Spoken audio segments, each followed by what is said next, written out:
기도합시다. 주님, 오늘도 하나님의 백성들을 불러 모아주었사오며 말씀해 주옵소서. 꼭 이 시대에 우리에게 필요한, 나의 필요한 말씀으로 들려지게 하옵소서.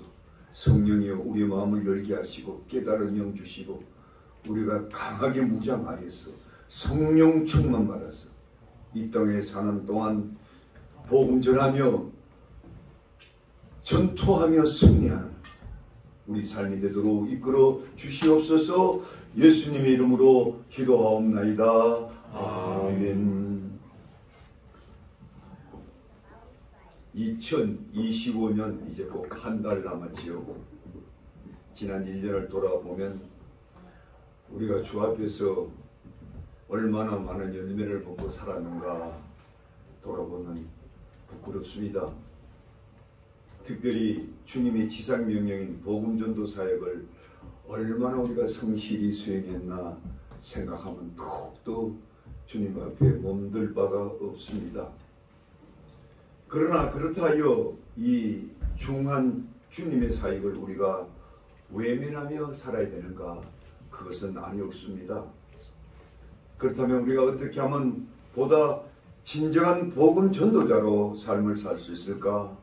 한번 깊이 새기며 이 한 해를 마무리하는 것이 옳으리라고 믿습니다.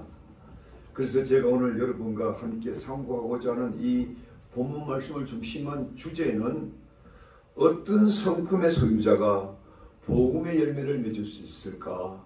이런 관점입니다. 한번 따라해 볼까요? 어떤 성품의 소유자가 복음의 열매를 맺을 수 있을까? 굉장히 중요한 주제였습니다. 저는 이 주제를 여러분과 함께 서론적으로 상고하기 전에 이런 질문을 던져봅니다. 여러분, 복음이란 무엇입니까? 왜 우리 인생들에게는 복음이 필요합니까? 복음이 필요하다면 어떤 성품을 지닌 자가 이 사역을 감당할 수 있습니까? 참으로 중요한 질문 아니겠습니까? 먼저 복음이 무엇인가? 우리가 너무 많이 들었지요. 그럼에도 복음이 무언가 하면 대답을 하는 분이 많지 않아요. 제가 늘 강조했듯이 복음은 무엇입니까? 예수 그리스도에 관한 모든 것이라. 예수 그리스도에 관한 것이면 다 복음인 거예요. 이 바울이 그렇게 말씀했어요. 이런 면에서 본다면 성경 전체가 다 복음인 것입니다. 그러나 그 중에도 복음을 아주 간명하게 말씀해 놓은 구절이 있는데 바로 그것이 요한복음 3장 16절입니다. 거기 보면은 하나님이 세상을 이처럼 사랑하사 독생자를 주셨으니 이는 저를 믿는 자마다 멸망치 않고 영생을 얻게 하려 하심이라. 한마디로 죄인된 우리 인간을 구원하시러 이 땅에 보내심을 받은 자 예수님, 이것이 복음인 것입니다. 이것이 복된 소식이요, 우리가 누구나 다 이 복된 소식을 전달해야 되는데 이 복된 소식을 받을 대상이 누굽니까? 우리 모든 인생들이다, 이 말씀입니다. 우리 인類조상인 아담과 이브가 하나님의 명령을, 이 명하신 금단의 열매를 따먹은 후 모든 인생은 아담 안에서 죄인되었고 라고 바울은 말합니다. 이러한 죄인된 인간을 구원하여 하나님의 자녀로 다시 되돌릴 수 있는 장본인은 오직 예수 그리스도 밖에 없다. 이렇게 우리가 남에게 전할 수 있어야 그게 참된 복음이 되는 것이었습니다. 이것을 사도행전 기자는 뭐라고 합니까? 천하인간의 구원 얻을만 다른 이름을 주신 이가 없다라고 하고 있습니다. 또 요한 기자도 내가 길이요 진리요 생명이니 나로 말만지 않고는 아버지께로 올 자가 없다고 우리 예수님의 말씀을 분명히 기록해 놓으셨습니다. 그렇다면 어떤 자가 이 사명을 잘 감당할 수 있을까요? 우리가 예수님에 대한 충분한 지식을 갖추었다고 잘 할 수 있을까요? 우리가 아무리 복음의 지식을 갖추었고 열정을 갖고 복음을 전해도 막상 복음 전하는 일이 쉽지 않다는 것을 우리가 깨닫게 됩니다. 왜 그런가? 이것을 알게 하는 것이 오늘 가장 중요한 이 중심점입니다. 우리가 너무나도 자주 경험하지만은 우리가 용기를 내서 복음을 전할 때마다 뭔가 모르게 저항을 받아요. 부딪히기는. 아무리 복된 소식을 전하려 해도 저들은 복음을 잘 받아들이지 않으려고 하는데 문제가 있다 이 말씀입니다. 받아들이는커녕 오히려 조롱하고 비웃기도 하고 또 때로는 아예 외면하고 그래서 오늘날 이 복음 전도는 단지 머리띠를 띠고 전두지를 두고 예수 믿으시오 해가지고는 전혀 통하지 않는 그런 강팍한 시대에 우리가 산다. 우리 목사님들이 이것이 안타까워서 주일마다 여러분 전도하십시오. 복음 전도를 해서 최선의 인생을 사십시오. 아무리 외쳐도 막상 나가서 복음 전도해보니까 안 되니까 나는 안 돼. 아주 실망하면서 아예 접어버리는 오늘날 우리의 모습이 아닌가 이렇게 여겨집니다. 그렇다면 이 딜레마를 어떻게 풀어갈 수 있을까요? 그것은 우리가 모두 예수님의 성품으로 돌아가는 길이라 이 말씀이 옳습니다. 우리 예수님이 어떤 심령을 갖고 이 땅에 복음을 전했길래 우리가 예수님의 심령을 가지면 될 수 있을까? 그분은 한마디로 하나님께 전적으로 순종하는 복종하는 심성을 갖고 계셨다는 점이 옳습니다. 오늘 읽은 빌립보 2장 6절 8절에 보면 그는 근본 하나님의 본체시나 하나님과 동등됨을 취할 것으로 여기지 아니하시고 오히려 비어 종의 형체를 가지사 사람들과 같이 되셨고 사람의 모양으로 나타나서 자기를 낮추시고 복종하셨으니 그 십자가의 죽으심이라고 했습니다. 자, 우리는 여기서 죽기까지 복종하셨다는 이 말씀에 주목하시기 바랍니다. 이 말씀은 아버지 하나님의 뜻에 전적으로 순종했음을 보여줍니다. 얼마나 전적으로 순종했느냐. 죽기까지도. 그래서 그 죽기까지 순종한 것을 다른 표현으로 복종하셨다. 이 복종이란 말과 순종은 다른 의미가 있는데 순종은 자발적인 거예요. 복종은 내가 싫어도 하는 게 복종이에요. 우리 예수님도 사실 십자가에 못 박혀 돌아가시기가 싫어했잖아요. 왜? 그도 인간의 몸을 입고 온지라. 그 인생은 끊임없이 싫었어요. 그래서 할 수 있으면 뭐라고요? 내게 이 잔을 떠나게 해달라고. 그러나 복종했어요. 그러나 나의 원대로 마옵시고 아버지의 원대로 이루어지기를 원하나이다. 여러분과 제가 이런 정신으로 복음에 일선해 놨으면 우리도 주님처럼 열매를 맺을 수 있음을 먼저 믿으시기를 주의 이름으로 축복드립니다. 이런 각오로 나가죠. 이런 각오. 그렇다면 보다 구체적으로 예수님은 어떤 심령의 소유자기에 이 사명을 잘 감당했을까요? 오늘 본문은 세 가지로 나타납니다. 첫째로 복음 사역을 위해 자신이 지니고 있던 최고의 권리를 포기했다는 모습이 6절에 나옵니다. 6절 한번 우리 집사님 한번 읽어주세요. 우리 한 목소리로 읽어봅시다. 시작. 그는 근본 하나님의 본체시나 하나님과 동등된 것을 취할 것으로 여기지 아니하시고 하나님과 동등되는 그 권세를 다 뭡니까? 포기하고 이 사역에 시작했다. 이런 뜻입니다. 그분은 평소에 지니고 살던 그 모든 하늘의 영광을 포기하셨다는 것입니다. 그렇다면 과거 그분이 지냈던 하늘의 영광은 어떤 것이었습니까? 성부 하나님이 지니고 누려왔던 그 동일한 영광이 옵시다. 그 영광을 본문에서는 그분은 근본 하나님의 본체시나 했습니다. 우리가 흔히 하나님 하면 성부, 성자, 성령 말하잖아요. 우리 성부 하나님, 성자 하나님, 다 한 하나님이요.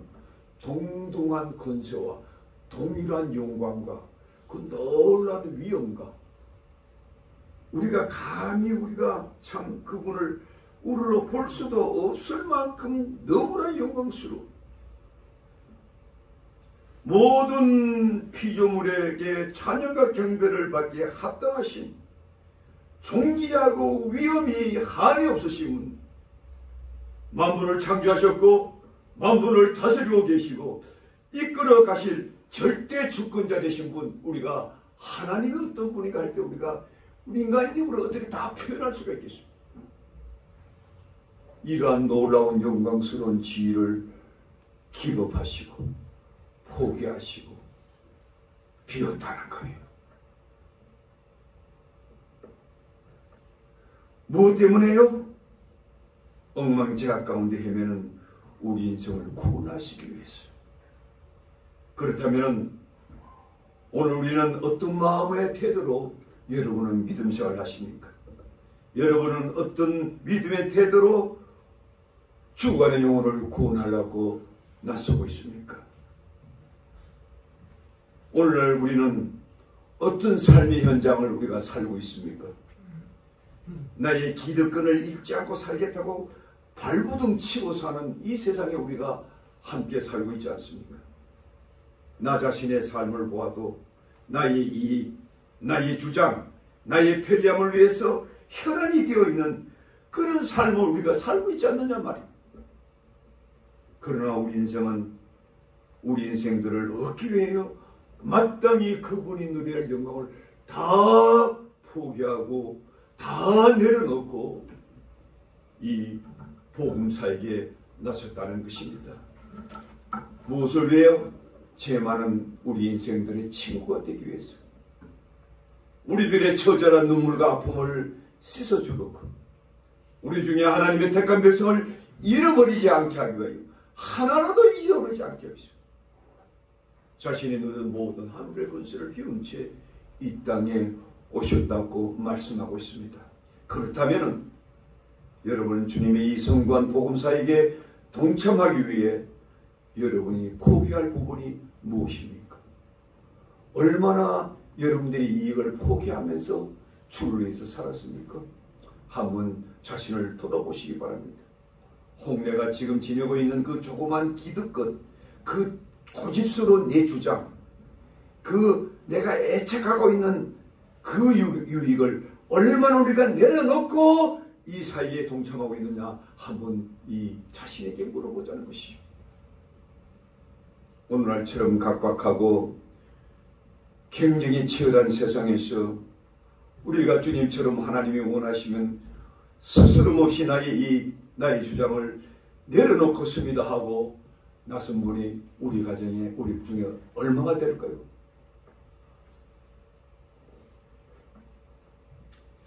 만약에 우리가 이러한 주님의 정신을 우리가 갖고 있다면 누가 뭐래도 이미 그 사람은 복음을 위해서 준비된 자라는 것을 믿으시기를 바라는 것입니다. 우리 하나님은 여러분들의 이런 사랑의 성품을 눈여겨보시고 여러분들을 쓴다는 것을 믿으시기 바랍니다. 그러므로 진정한 복음의 사역자가 되려면 나의 기득권을 주 앞에 내려놓을 용기를 먼저 가지시기를 주의 이름으로 축복드립니다. 이 때문에 주님은 그의 제자들에게 너희들이 나를 따라오거든 자기를 부인한다는 말은 내려놓는다는 거예요. 비웠다는 거예요. 자기 십자가를 지고 나를 따를 것이라 했습니다. 저는 지난 40년이 넘는 긴 세월 이미 목회하면서 수많은 사람들이 저에게 나와서 목사님 나 주일을 하고 싶습니다. 주님 돕고 싶습니다. 전도사로 일하겠습니다. 앞으로 목사가 될 꿈이 있습니다. 그러면서 저에게 막 상담을 요청하는 분이 너무 많았어요. 저는 감격하죠.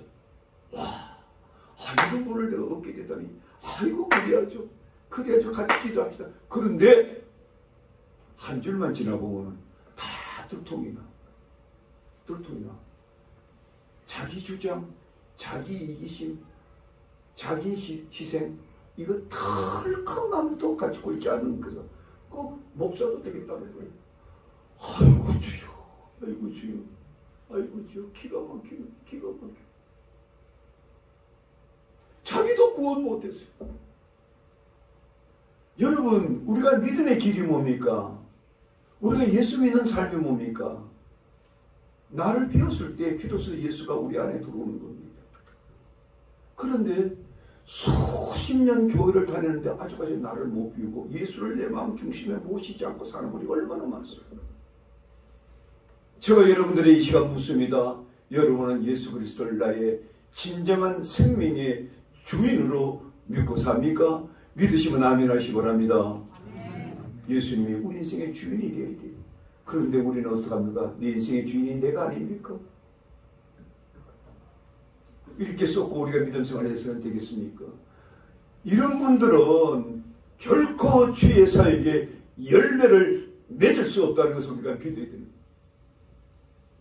그러므로 우리가 진정으로 주님의 복음에 합당한 성품을 지내려면 우리 심령에 먼저 내려놓을 분야를 내려놓고 주의 사이에 날설 수 있기를 주의 이름으로 축복드립니다.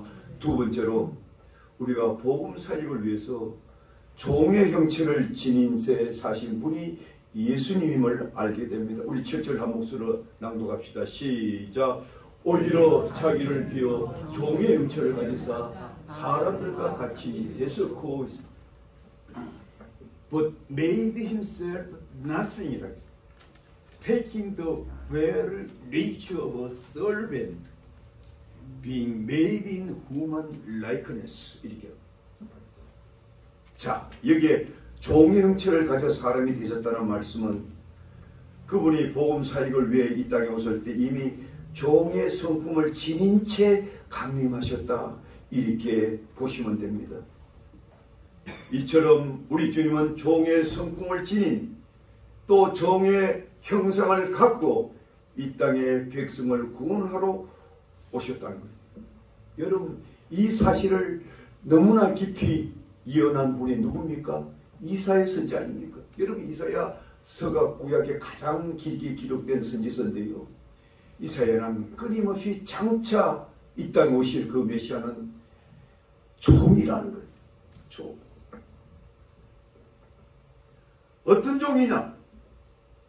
이사야 42장 1절에 보니까 내가 붙드는 나의 종, 내 마음이 기뻐하는 자 곧 내가 택한 사람을 보라. 내가 나의 영을 그에게 주었은즉 그가 이방에 정의를 베풀리라. 내 종이 그렇게 한다. 이사야 53장 4절에 그 종이 멸시를 받아 사람에게 버림받았으며 강고를 많이 겪었으며, 이거는 그 종으로서 십자가 준 것을 이사야 53년 기록한 거예요. 종으로서. 이 종으로 사신 그분은 십자가에 못 박혀 죽은 후에 크게 하나님 앞에 존경함을 받게 되는데, 그것이 뭐냐? 종으로서 살았기 때문입니다. 그래서 그는 그 종이 형통하게 되어 높이 들림을 받아 존귀케 되었다. 끊임없이 종. 그래서 이사야는요, 종의 신학이야. 종의 신학. 예수 그리스도가 앞으로 장차 700년 후에 어떤 모습으로 이 땅에 오셔서 인류를 구원하실 것인가, 이것을 보여준 것이 이사야서예요. 여러분, 저희 설교 듣고 다시 이사야를 보세요. 어떻게 여러분들이 비춰지는가 정확하게 볼 수 있어요. 그렇다면 종이란 어떤 신분을 갖고 있습니까? 그 종은 어떤 삶을 살아가는 것이 종입니까? 종은 아주 낮은 곳에 머물죠. 아주 낮은 곳에. 높은 곳에 갈 수가 없어요. 낮은 곳에 처신하면서 주인의 명령에 전적으로 움직이는 자들을 말합니다. 우리 예수님은 이런 삶을 요한복음 13장에 제자들에게 가르쳐 주었고, 너희들도 그렇게 살라고 본을 보내주셨습니다. 어느 날 예수님께서 십자가에 못 박혀 돌아갈 날이 가까웠자 유월절 첫날에 제자들을 다 모으셨어요. 그리고 대야에 물을 담아가지고 수건을 두르고 그들의 발을 씻기 시작했어요. 기가 막힌 일을 하고 있는 거예요. 이스라엘 위대한 선생이, 위대한 하나님이. 그러니까 제자들이 당황했죠. 베드로는 아예 주님 내 발을 씻지 마세요. 어떻게 예수님이 내 발을 씻을 수 있어요? 이렇게 거절했어요. 그때 예수께서 무슨 말씀합니까? 내가 내 발을 씻지 않으면 너와 나와 상관이 없다.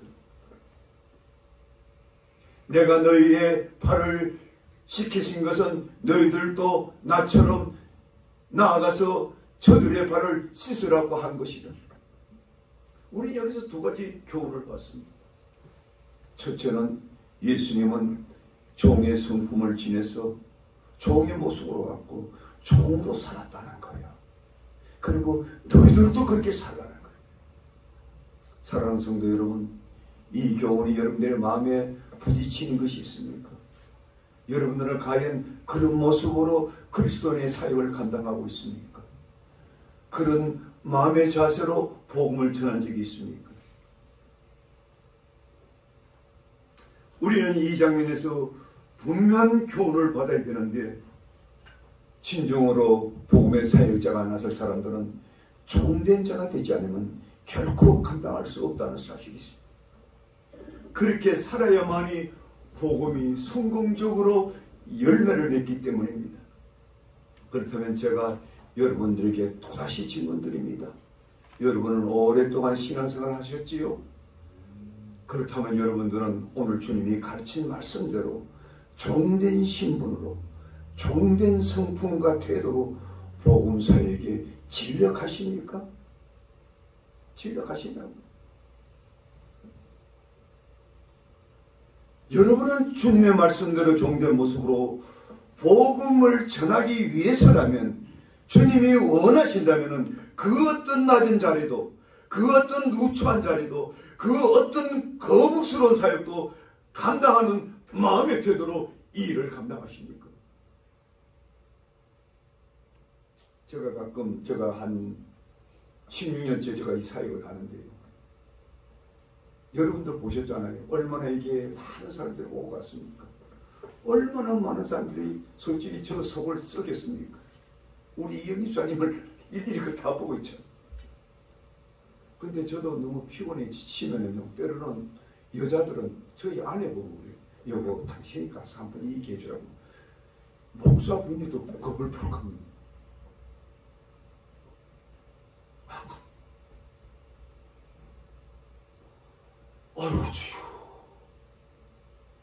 나하고 적어도 30년, 40년까지 사역을 했는데, 그게 저렇게 힘들어. 저는 저희 아내를 이 시간 책망하는 게 아닙니다. 여러분, 우리 각자 자신을 돌아보라는 거죠. 얼마나 우리가 거룩하게 폼 잡고 예수 믿는 척 하면서도 실제로 이 사역을 외면하고 애써 먹는 척하고 애써 변명하고 애써 돌아서고, 이러고도 우리가 다 집사고 장로고 목사고 전도사고 그래 하면서 우리가 살지 않습니까? 우리가 한번 우리 자신을 돌아보자는 것이죠. 우리 자신을 한번 돌아보고 하나님께 눈물로 얘기하자는 것이죠. 이해가 지나기 전에 우리가 한번 자신을 돌아보자는 거예요. 과연 우리가 주님의 그 성품을 본받아서 이 사역을 감당하고 있는가? 낮은 자리가 그렇게 내려가기 싫은 거예요. 그렇게 거북스러운 거예요. 제가 초창기 사역을 할 때요, 온몸 사람들이 여기 다 돌아가죠. 아침에 일어나면 막 그 복도에 막 똥을 질질 싸놓고 죄송합니다 이런 소리까지 했어요. 어떤 사람이 그걸 보고 화들짝 놀래가지고 막 그 다음날 성교관을 나가려고 하더라고요. 근데 그 사람이 전도사라는 신분을 갖고 있는 사람이 그러더라고요. 그 한 장면을 봤다고. 못 벌써 본 거지. 저는 그때 가슴에 막 이렇게 쓰린 게 들더라고요. 그 쓰린 게 뭐냐면 십자가예요. 우리 예수님은 모든 일을 위하여 십자가에 죽기까지 했는데 그거 하나 보고 기절초풍하고 도망갈 궁리만 하고, 그러고는 또 다른 데 가서는 나 좀 쓰십시오. 나 전도사입니다. 이렇게 할 거 아닙니까? 이렇게 할 거 아닙니까? 여러분, 우리의 모습인 것입니다. 저는 이와 관련하여 중세 이후에 오늘까지 복음 전도 전파에 실패한 두 장면을 여러분께 소개하고자 합니다. 그것은 첫째, 중세기 카톨릭 교회가 왜 복음 전파에 실패했는가? 이 로마 나라는요, 콘스탄틴 대제가 전 로마를 기독교함으로 거대한 대륙이 기독교 국가가 되었어요. 기독교 국가가 되니까 이 나라가 그 피죄고 전부 복음하기 위해서 뭘 했냐? 십자군 전쟁을 벌였어요. 말을 타고 갑옷을 입고 딱 폼 잡고 위세당당하게. 그런데 간 곳마다 십자가 전쟁을 실패해버렸어요. 겉보기는 탁탁하고 멋져 보이고 아름다워 보이고 숭고해 보이고, 이야, 우리가 복음을 위해서 십자가의 전쟁을 벌리자 하면서 나섰는데 그 피개국들에게 오히려 혐오감을 주고 거부하고, 그래서 십자가 전쟁은 중세기에 완전히 실패했어요. 그래서 캐톨릭이 이것을 무너졌어요. 왜 그럴까요? 종의 모습이 없는 거예요. 종의 모습이. 그러면 오늘날 현대 신교, 오늘날 그렇지 않은 성공할까요? 갈수록 힘들지 않습니까? 갈수록 목회가 어렵다고 목사님도 하소연 하잖아요. 왜 그래요? 복음이 잘 안 되는 거예요. 왜 안 될까요? 종의 모습이 사라진 거예요. 여러분, 서구라파가 먼저 복음화됐잖아요. 그리고 미국이 먼저 복음화됐잖아요. 근데 미국이 전 세계에 선교사를 보내고 복음 전할 때 과연 종의 모습으로 보냈을까요? 초창기는 종의 모습이 나타났어요. 그들이 복음의 선교도 하고. 근데 차츰차츰 배부른 선교가 되다 보니까 선교사들의 얼굴에 종의 모습이 나타나지 않아요. 그저 그냥 돈이나 이렇게 어디서 받아와가지고, 그래서 선교사들의 이 삶을 이래 보면요, 선교사들이 일반 사람보다 더 잘 살아. 제가 옛날에 저 친구 선교사 중에 말레이시아에 선교를 떠나는데 얼마나 이 사람이 달변 가고 설득력이 있어가지고 한 번씩 한국 교회에 이렇게 돌면요, 10,000불, 20,000불씩, 그때 돈이 얼마나 큰 돈입니까? 걷어가가지고 그것도 가니까요, 그게 동남아시아에 얼마나 큰 돈입니까? 국무장관, 농림부 장관 찾아와서 막 저라고 말해. 또 이 정도로 위세당당했어요. 그런데 복음 전파에 실패해버렸어요. 왜? 그들이 보기에는 우리들의 모습이 어떤 모습일까요? 돈 많은 사람들이 포옹 잡는 모습으로 보여지는 거예요. 오늘날 기독교의 가장 적대 세력이 두 세력이 있는데 그게 뭐냐면 공산국가와 이 이슬람 국가입니다. 공산국가보다 더 무슨 게 이슬람 국가예요. 그래서 기독교 복음을 전하려 하면요, 우리를 증오하고 알면 아예 죽이라고 그래요. 왜 그렇게 증오심이 깊이 들어갔을까? 그들의 눈에는 우리가 하나님의 진정한 종의 모습이 보이시지 않는가?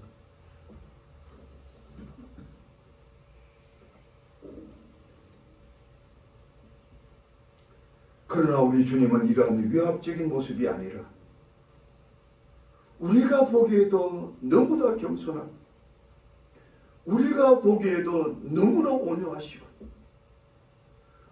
언제고 어디서나 낮은 자리만 찾아 나셔서 복음 전하는 주님,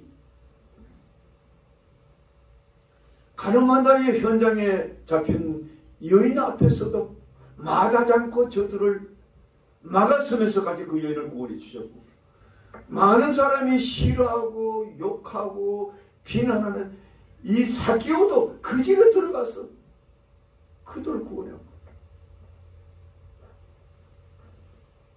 우리 예수님은 이 세상에서 가장 멸시당하고 가장 보잘것없고 가장 사람들이 꺼려하고 그런 사람들만 골라서 다니서 복음 전할 것 같이 그래요. 왜 그랬을까요? 그건 종의 형체를 입어서 가능했다는 사실이죠.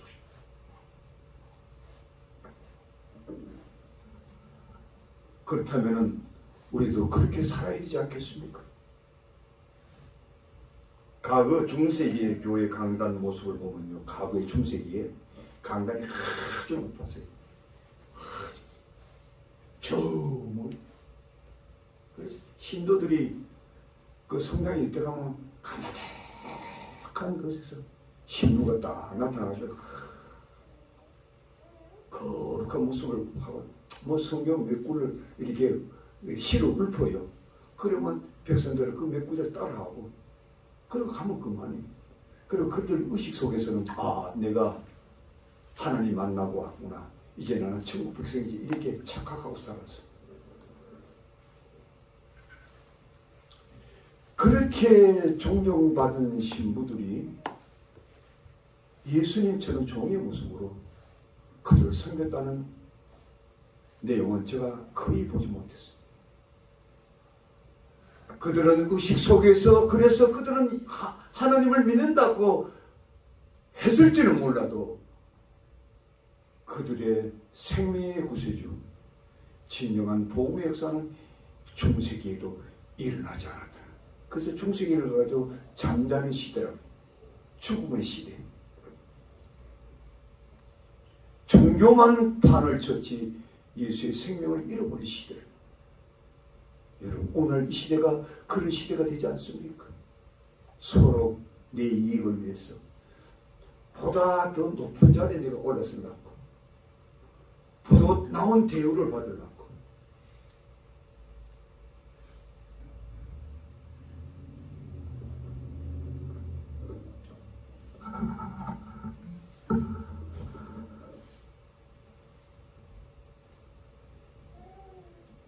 몇 해 전에 어느 꽤나 저명한 목사님이 이런 충격적인 증언을 한 적이 있습니다. 그 목사님은 한때 자신이 사역하던 그 지역을 떠나서 어느 변두리에 가서 복음을 전하려고 작정하고 그 떠난 적이 있는데, 이 때문에 한 마을에 들어가서 며칠 동안 어떤 여유 속에 투숙해가지고, 그리고 먼저 여인숙의 사람부터 복음 전하고 싶어가지고 일주일 동안 그 투숙하고 있었는데, 이제 끝나고도 아무 기미가 없어가지고 이제 계산 때에 이제 돈을 이제 일주일 동안 투숙했으니까 돈을 주고 나오려고 이렇게 계산 때 가는데 한 종업이 쪼드르르 오더라는 거예요. 오더라는. 그때 종원이 나타나 이 사람이, 이 목사님이 무슨 물건이나 팔고 다니는 셀주맨 줄 알고 뭘 팔라고 여기 왔었어요? 이렇게 묻더라고요. 깜짝 놀라가지고 목사님이 대묻기를 내가 뭐 팔러 다니는 사람 같소? 이렇게 물었다는 거예요. 그 종원이 하는 말이 당신 정말 위스키 팔고 다니는 사람 맞죠? 맞죠? 하더라. 목사님은 이 말을 듣고 마음에 큰 충격이 오더라. 그동안 며칠 동안 그곳에 머물며 어찌하든 간에 한 생명을 찾고 싶었는데 그들의 눈에 비친 나의 모습이 위스키 장사로 다니는 장사치기로만 보였다는 것이 너무 충격, 너무 충격. 사랑하는 성도 여러분, 혹 우리도 나도 모르게 세상 사람들에게 저러한 충격적인 모습으로 비춰지지 않았나, 우리 한번 생각해 보자는 것이죠. 그들에게 비춰진 우리의 모습이 겸손히 아는 교만으로 비춰지고 온유함과 사랑이 아니라 거칠고 사람 모습을 비춰줬을 때 과연 우리를 통해서 저들의 복음이 들어갈 수 있을까요? 들어갈 수 있을까요?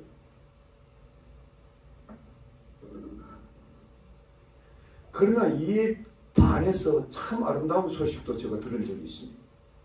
지금부터 여러 해 전에 국제예수선교단, 소위 말하는 유스 위드 미션이라는 이 선교단의 몇몇 형제가 홍콩에 세워진 베트남 난민촌에 들어가 복음을 전하기 위해서 그 당국의 허락을 받으러 간 적이 있습니다.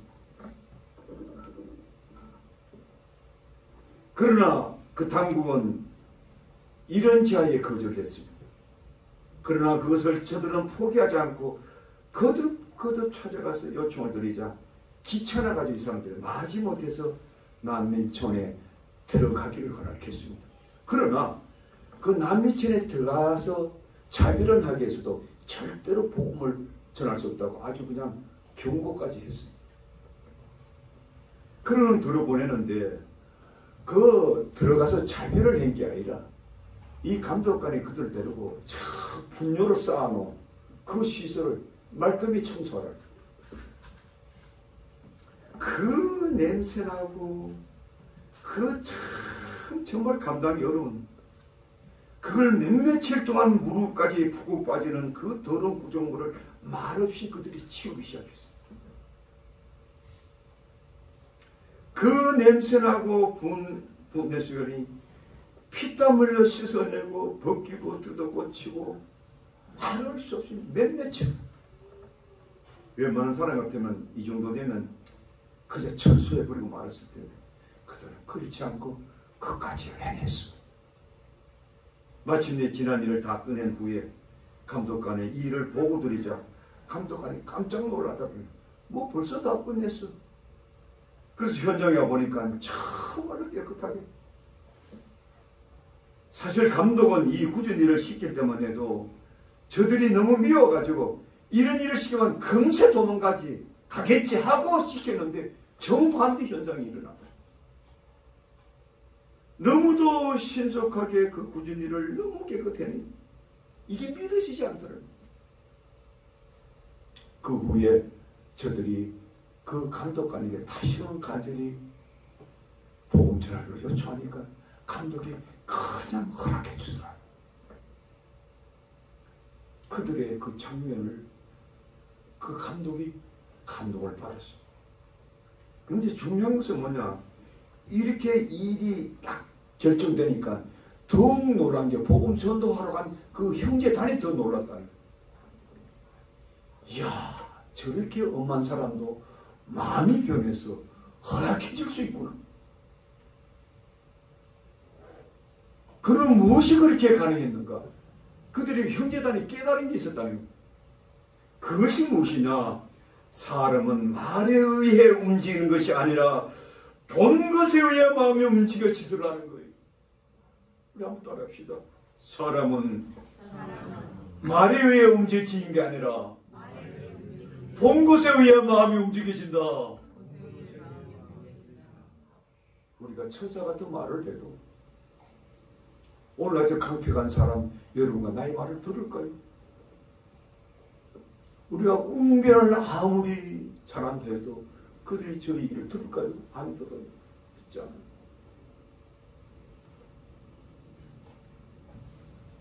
우리가 어떻게 사는가가 저들에게 산 진정한 증거가 되는 것입니다.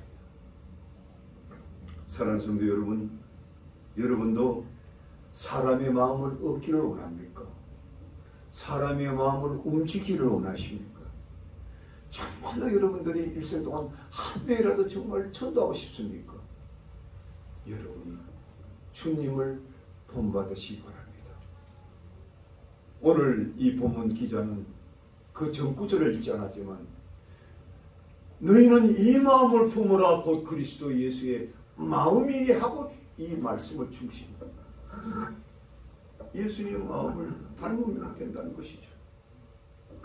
마지막으로 우리가 복음의 사역을 위해서 우리가 주님처럼 전적으로 순종할 때에 역사가 일어난다는 사실을 알게 됩니다. 오늘 8절에 보니까 자기를 낮추시고 죽기까지 복종하셨으니 곧 십자가의 죽으심이라 했습니다. 자, 그렇다면 우리가 과연 우리도 주님의 복음을 위해서 주님처럼 우리가 죽을 수 있나? 복종할 수 있나? 이런 질문이 있게 되잖아요. 말이 그렇지 쉽지 않죠. 저도 그래요. 저도 예수님처럼 살아본 적이 없어요.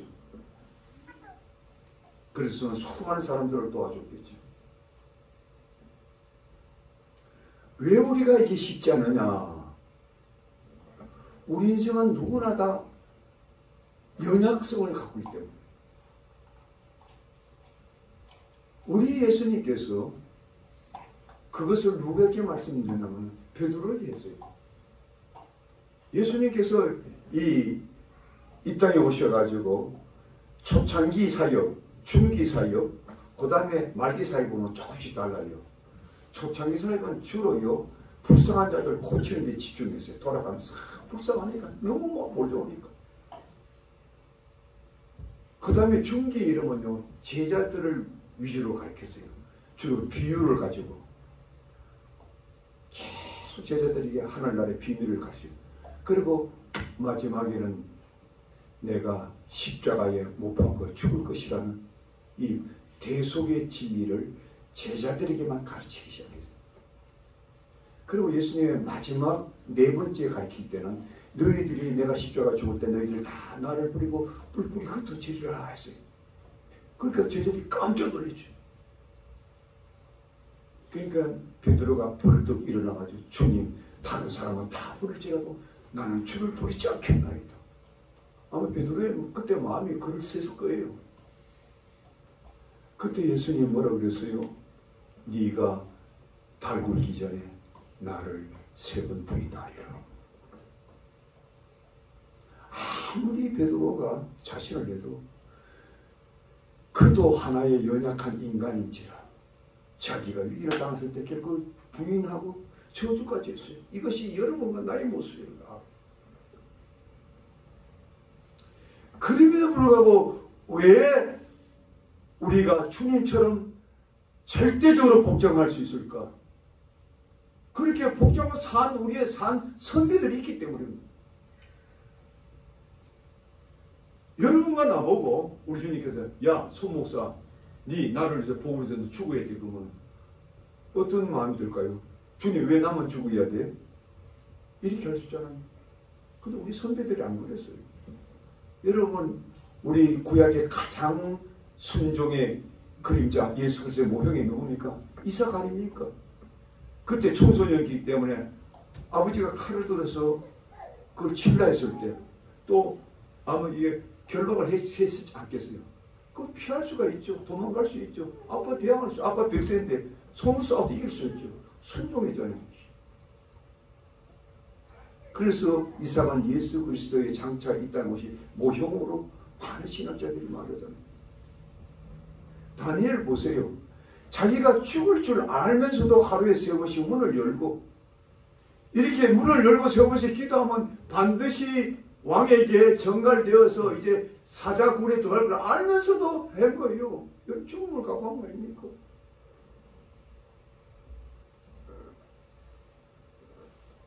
스데반은 바리새인들 앞에 바르게 복음을 전하면은 돌로 맞아 죽을 줄 알면서도 했고 돌에 맞아 죽으면서도 저들을 위해서 기도했지 않습니까? 우리의 위대한 믿음의 선배 김욱도 목사님은 죽을 줄 알면서도 예수를 부인하지 않고 순교일을 한 것이 아닙니까?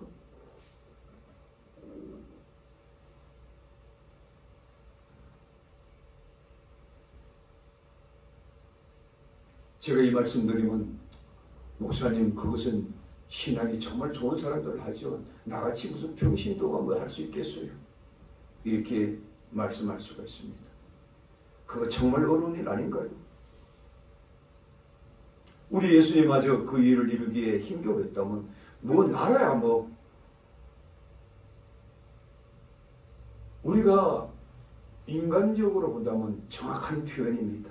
정말 감당하기 어려워요. 그러나 아주 할 수 없는 일이 아니라는 거예요. 왜? 우리의 선배들이 그 길을 갔고 그 선배들은 무엇을 갖추었길래 저리 감당했을까? 저는 믿음의 확신을 갖고 있으면 할 수 있다고 믿습니다. 믿음은 하나님께서 우리에게 주신 선물이라고 했어요. 단단 믿음을 아무나 갖습니까?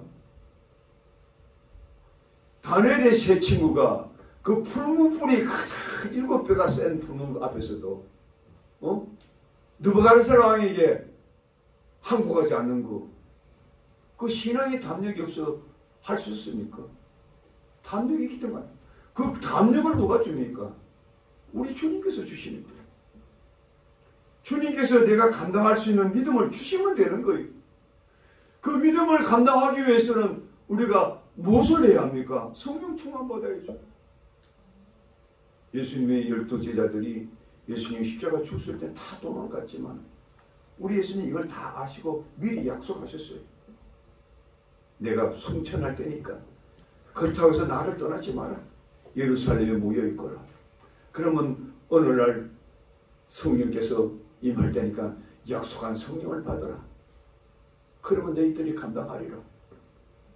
약속의 약속을 믿고 저들이 흩어지지 않고 그리 열심히 기도하고 기다렸어요. 오순절 성령을 받았어요. 얼마나 담대했습니까? 그 바리새인들이 유혹하고 공갈 협박하고 죽음으로 몰아가고 해도 우리가 하나님의 말과 너희들 어느 것을 듣는 것이 옳은가 너희들이 판단하라. 우리는 하나님의 말씀을 듣고 전하지 아니할 수가 없노라. 목숨을 걸은 거 아닙니까? 왜 이것이 가능했을까요? 저들은 성령 충만 받고 우리 그리스도인들이 그래서 이상적인 그리스도인 삶을 살려면 성령 충만 받아야 돼요. 성령 충만 받기 위해서 우리가 날마다 기도해요. 우리 하늘에서 우리 인생에 주는 가장 귀하고 가장 놀라운 선물이 뭡니까? 바로 성령이에요. 너희가 자식이 아비에게 뭐 달라 하면 뭐 정가를 주겠냐 뱀을 주겠느냐. 하늘에 계신 분이 너희가 간절히 기도하면 주실 텐데 그것은 바로 성령이라고 말씀하고 있습니다. 성령이 세워 축복입니다. 우리가 성령 충만 받으면요, 뭐 세상 뭐 부귀영화 또 세상에 그건 한 관심이 없어져요. 성령 충만 받으면요 담대해가지고요, 그 어떤 것도 우리가 감당할 수 있고요, 두려워하지 않고요, 옳대면 오라. 그거 가지고 그렇게 힘들어하고 이 담력을 끊임없이 성령을 줘서 주기 때문에.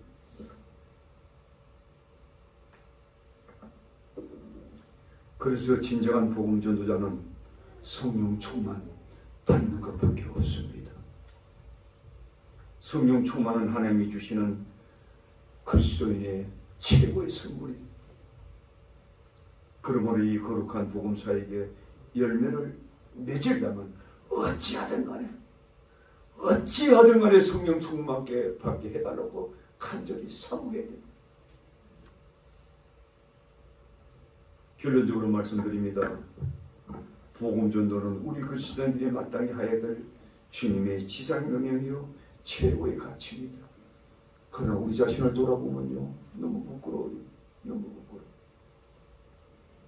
우리가 혹 5년, 10년, 20년 평생 예수 믿어왔는데 과연 나를 통해서 그 어떤 사람이 예수를 영접했을까? 여러분 한번 손을 꼽아보세요. 꼽아보시라고.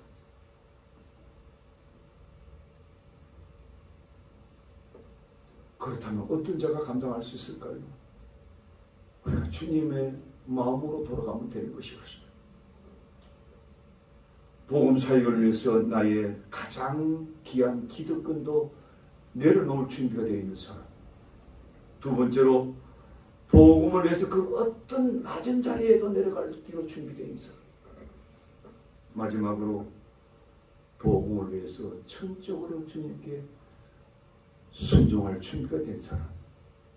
그런 사람을 통해서는 반드시 하나님께서 열매를 맺게 한다는 사실을 믿으시고 그런 놀라운 역사가 이 새해가 가기 전에 열매를 맺을 수 있기를 주 이름으로 축복드립니다.